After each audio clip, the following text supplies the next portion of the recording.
السلام عليكم، مرحبا بكم في وصفه تايم. كنتمنى تكونوا بخير وعلى خير. وصفه اليوم هي طريقه تحضير كيك بطبقتين. كيجي اكثر من رائع. كالكوتي وتصيفطوه مع وليداتكم ليكول، كيجيو لذاذ بزاف واقتصاديين. بيضه واحده فقط.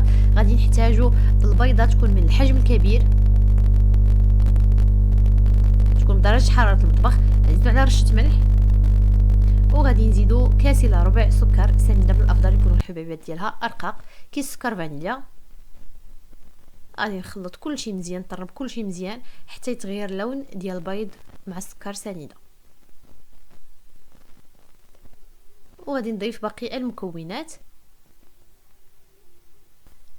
كاس الا ربع زيت المائده. بالنسبه للكاس اللي استعملت انا في القياسات هو كاس اللي كيوزن 200 ملي. نضيف الزيت ونخلط مزيان. وغادي نضيف هنا كاس الا ربع من عصير البرتقال. الا ما عندكمش متوفر عصير البرتقال ممكن تعوضوه بالحليب، بجوجهم كيعطيو نفس النتيجه.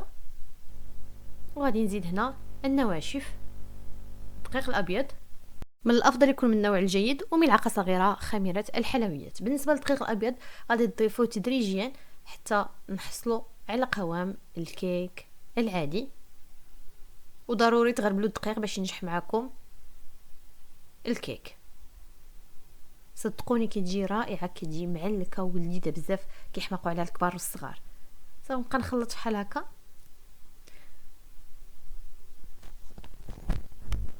واللي بغى يضاعف المقادير ممكن يضاعفهم.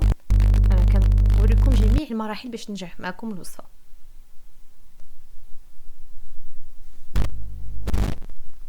هانتوما كتكتبوا رقم 80. ما كيتقطعش الخليط، هذا هو الخليط الناجح للكيك لجميع انواع الكيك. غادي نضيف واحد الاضافه. غنزيد نص معلقه صغيره ديال الخل.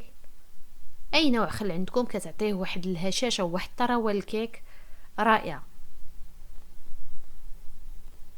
بما اننا غادي نديروا هذاك الشكل ديال الكيك الجاهز، غادي ناخذه من الخليط.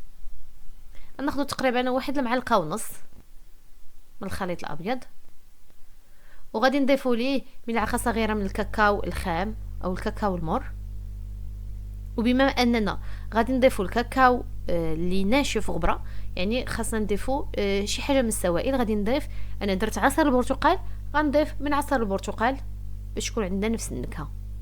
الا ضفتوا نتوما الحليب غتضيفوا الحليب لهذا الخليط هكا باش ما يبقاش ناشف، ونحصلوا على نفس القوام. ونخلط مزيان.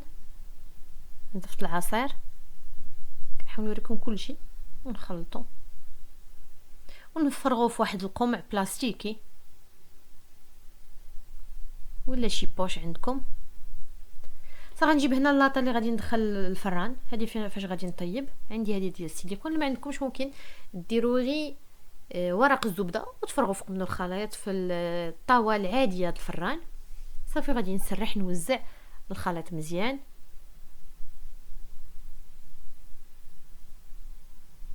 صراحه كتصاوبوا هكا لوليداتكم، تعطيوهم لهم هكا الكوتي للمدرسه احسن من الجاهزين، وكتعرفوا هكا شنو فيهم بدون مواد حافظه وبدون مسائل هكا مصنعه. صافي غنقادها بحال هكذا.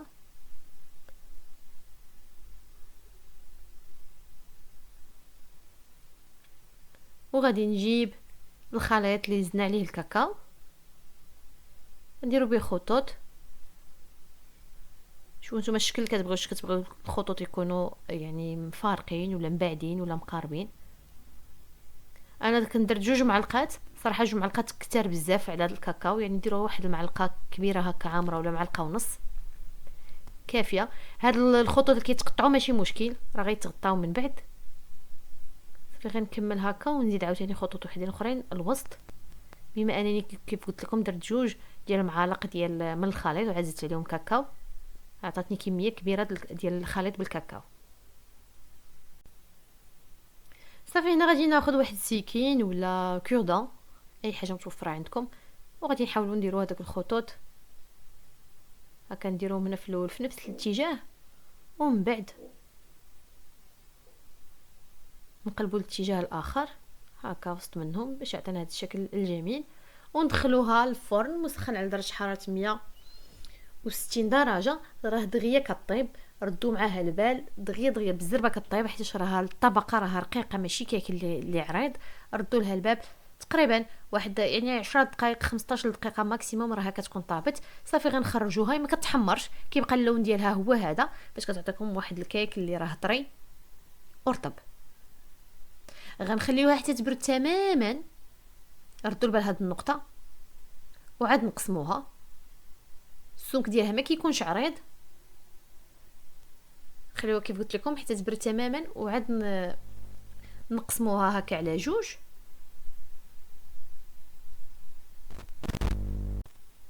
وإلا عجبكم الفيديو ما تبخلوش عليه بالضغط على زر لايك، وعلاش لا ما تنساوش تشاركوه مع احبابكم وصحابكم، هكا الناس اللي كيبغيو يوجدوا هكا اقتراحات للوليدات. صافي غادي نقلبوها هكا بهذه الطريقه، غير بشويه بالمهل، كتكون رطبه بزاف وهشيشه بزاف. وهنا بالنسبه للدهن غادي ندهنها بشوكولاته ديال دهن الخبز. ممكن ندهنوها بالكونفيتور او بالمربى، سواء المشمش ديال الفريز، اي حاجه متوفره عندكم. هنا درتها بالشوكولا ونوزعوها هكا مزيان. وبالنسبه لهذوك الجوانب اللي ما كيكونوش هكا مقادين، كيبان لكم شويه هكا عوجين، ممكن تحيدوهم وتاكلوهم عادي جدا. نقاد هكا من الجوانب باش يجي الشكل ديالها مزيان. وضروري السكين يكون حاد. صافي غادي نقلب فوق منها الطبقه الثانيه. الشكل ديالها كيجي جميل بزاف، مع دفاع عصير البرتقال كيف شفتوا جات هكا صفراء. اللي بغى تجي بيضاء عليها شويه. صافي غادي نقسمها هكا من الوسط. شوفوا نتوما شنو بغيتوا، واش بغيتوا ديروهم مربعات، بغيتوا ديروهم اشكال طوليه. انا نديرهم هنا طوليين، نديرهم طوال هكا بحال هذوك الجاهزين. صافي قسموهم. شوفوا استعملوا المسطره هكا باش يخرج لكم الحبات بنفس بنفس القياس كلهم. نكمل هكا كيف قلت لكم، السكين ضروري يكون حاد.